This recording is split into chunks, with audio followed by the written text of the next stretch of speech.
माता के जय। चाचा नेहरू जिंदाबाद। महात्मा गांधी जिंदाबाद, भगत सिंह अमर रहे। चंद्रशेखर आजाद अमर रहे। सुभाष चंद्र बोस अमर रहे। सूर्य सेन अमर रहे। 15 अगस्त 1947 को जैसा कि भारत आज़ाद हुआ था, इस दिन के बारे में हम लोग जानेंगे आज। 15 अगस्त दिन क्यों आज़ादी के लिए चुना गया, क्योंकि आज़ादी के लिए तो कितने कुर्बानी दी आप सबको पता है। कुछ इतिहासकार लिखे हैं कुछ क्रांतिकारी के बारे में, कुछ क्रांतिकारी का नाम ऐसे विलुप्त हो चुका है, क्योंकि उस समय अंग्रेज का शासन था। अंग्रेज जो पत्रकार लिखते थे उसे पकड़ के जेल में बंद कर दिया जाता था, उसका दफ्तर बंद कर दिया जाता। जैसे 1908 में खुदीराम बोस और प्रफुल्ल चाकी को फांसी की सजा जब सुनाया गया, तो उसी समय बाल गंगाधर तिलक की समाचार फंसते थे केसरी, जिसमें उसने बहुत अच्छा कोटेशन लिखे थे, उसको बंद कर दिया था अंडमान निकोबार जेल में, जहाँ 6 साल रहे। अब इसी के खिलाफ महात्मा गांधी बोले कि भारतीय के युवा जो भटक रहे हैं तो उसे सम्मान दिया गया, यानी कि केसरी हिंद की उपाधि दिए गए। ठीक है, तो ऐसे हजारों क्रांतिकारी हैं जिसके नाम हम लोग जान ही नहीं रहे हैं, गूगल कहीं से भी सर्च कीजिएगा नहीं मिलेगा। तो उसके बारे में आप जानते हैं। आज विशेष बात करेंगे 15 अगस्त 1947 से पहले क्यों आज़ादी दिया गया। जब ब्रिटेन में सरकार बदली तो वहाँ के जो लेबर पार्टी के बने क्लाइमेट एटली, तो उसने एक योजना बना के भेजे थे, माउंट बेटन योजना बना के भारत भेजा गया था, जिसके तहत कहा गया था कि जून 1948 तक भारत को आज़ादी दे दिया जाए।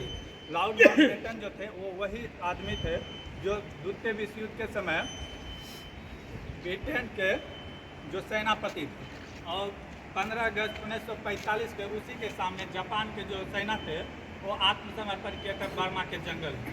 तो उस दिन को खास बनाने के लिए लॉर्ड माउंटबेटन जो है 3 जून 1947 को शाम 7 बजे घोषणा कर दिया कि 15 अगस्त को भारत की आज़ादी दिया जाएगा।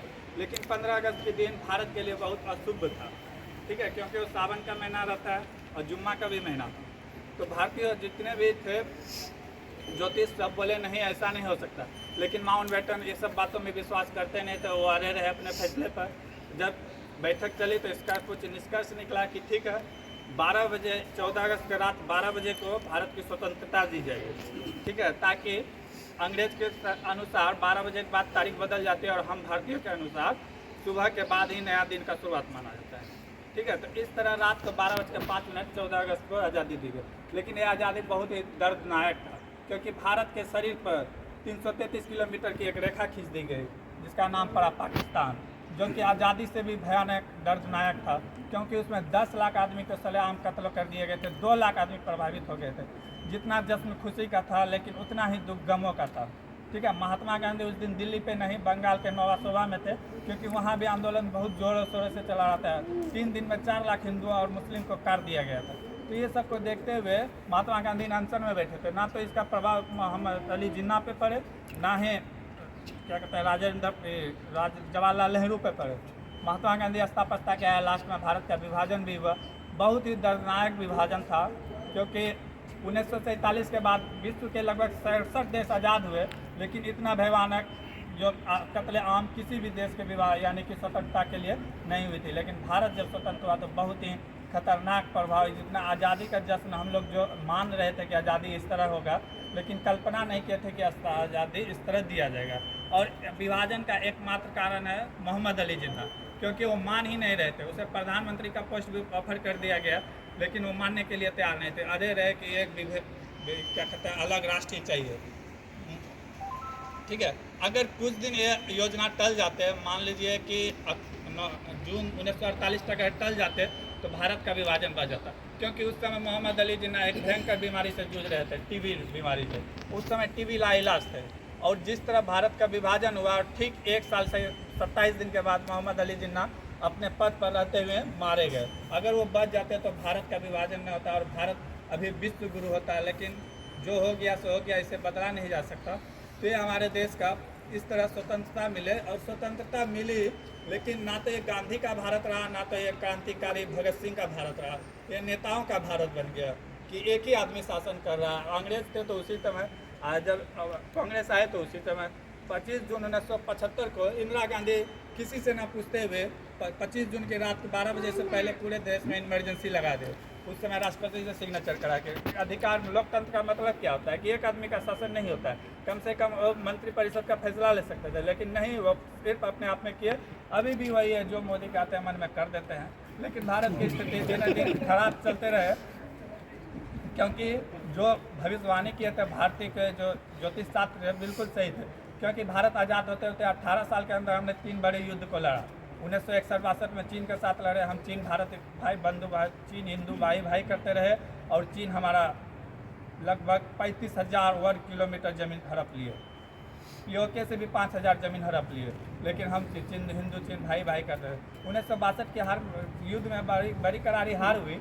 हार इसलिए नहीं हुई कि मेरा सेना कमज़ोर था, हमारा नेतृत्व कमज़ोर था, कि हम उस तरह से देखे नहीं, हम भाई भाई करते रह गए और भाई ने ज़मीन हड़प लिया। लेकिन उसके बाद फिर 1965 में पाकिस्तान हमला कर दिया। पाकिस्तान को लगा कि अब भारत कमज़ोर हो चुका था, लेकिन उस समय भारत के प्रधानमंत्री बदल चुके थे। लाल बहादुर शास्त्री जी कद काठी से तो छोटे थे, लेकिन हौसले से बुलंद थे।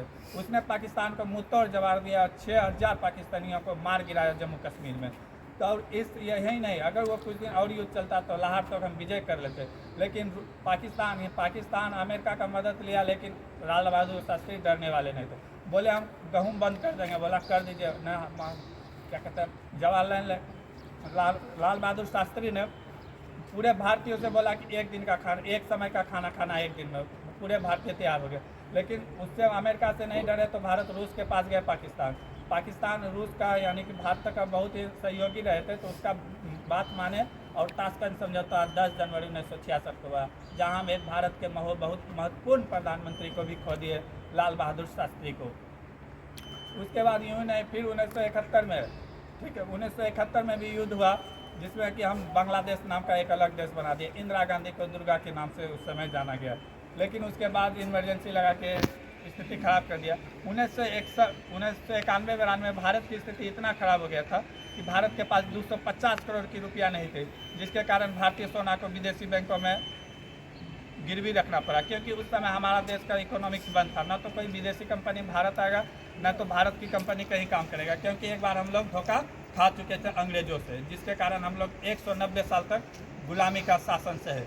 तो इसी कारण अभी ऐसा भारत का स्थिति डेवलप हो चुका है कि अब ये जो फिल्म आया ये 300 करोड़ कमा गया। लेकिन उस समय की स्थिति है कि 250 करोड़ भारतीयों के पास नहीं थे। लेकिन हम दिन प्रतिदिन बढ़ते जा रहे हैं, लेकिन कंपेयर हमको 1947 से नहीं करना है, क्योंकि 1947 में हम गरीब देश की गिनती में आते थे, ठीक है, क्योंकि अंग्रेज हमें खोखला करके जा चुका था, कुछ बचा ही नहीं था भारत के पास जो ले जाएंगे।